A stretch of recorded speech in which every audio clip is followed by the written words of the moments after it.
চোর চোর চোর, আমার টাকা মানিব্যাগ নিয়ে চলে গেল। চোর চোর, এই মেয়েটা আমার মানিব্যাগ চুরি করে পালাচ্ছিল। এই মেয়ে পকেট মেরে কোথায় পালাচ্ছ? কনস্টেবল, ওকে থানায় নিয়ে চলো। না বাবু, আমাকে থানায় নিয়ে যাবেন না। দিনে দুপুরে চুরি করা হচ্ছে আর তোমাকে থানায় নিয়ে যাবে না? না বাবু, আমি চোর নই, আমাকে ছেড়ে দেন। না স্যার, ওর কথা একদম বিশ্বাস করবেন না, একেবারে জালিয়াতি মাল। ওর কাজই হলো প্রত্যেকদিন মানুষের পকেট মারা। মানে দে স্যার। আমার মানিব্যাগ। আচ্ছা ঠিক আছে, আপনি এখন যান, থানায় গিয়ে মানিব্যাগ নিয়ে আসবেন। এই গাড়িতে ওঠো। স্যার, বুলেট একটু ঘুরতে গেলে হয় না? হ্যাঁ হ্যাঁ, তোমাকে তো বেড়াইতে নিয়ে যাচ্ছি।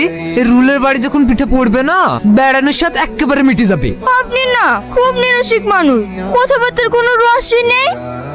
উহ, স্যার, ও স্যার, আমাকে ছেড়ে দেন না। এ চুপ কর, এত মুখিস কেন? কিছু খেতে দেন, সকাল থেকে কিছু খাইনি, খুব খেতে পেয়েছে। সে তো আচ্ছা ঝামেলা পড়লাম রে। সকাল থেকে বইকে বইকে আমার মাথা খারাপ করে দিল। স্যার, একে নয় ছেড়ে দেন। ছেড়ি তো দেবই, আগে ওকে ভালো করে শেষ করি, সারা জীবনের জন্য পকেট মার ভুলে যাবে। স্যার, ও যদি পকেট না মারে তাহলে আমরা খাবো কি? তোমরা কারা একটা পকেট মারার জন্য ওকালতি করতে এসছো? মিলন চাচা, তোমরা আবার এখানে এলে কেন?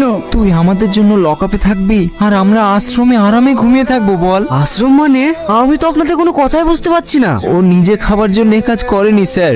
একটা বৃদ্ধাশ্রমে আমরা অনেক কজন অসহায় লোক থাকি, আমাদের সব দায়িত্ব ওই সালমার। ও যদি লকআপে থাকে তাহলে আমরা না খেতে পেয়ে মারা যাবো স্যার, না খেতে পেয়ে মারা যাবো।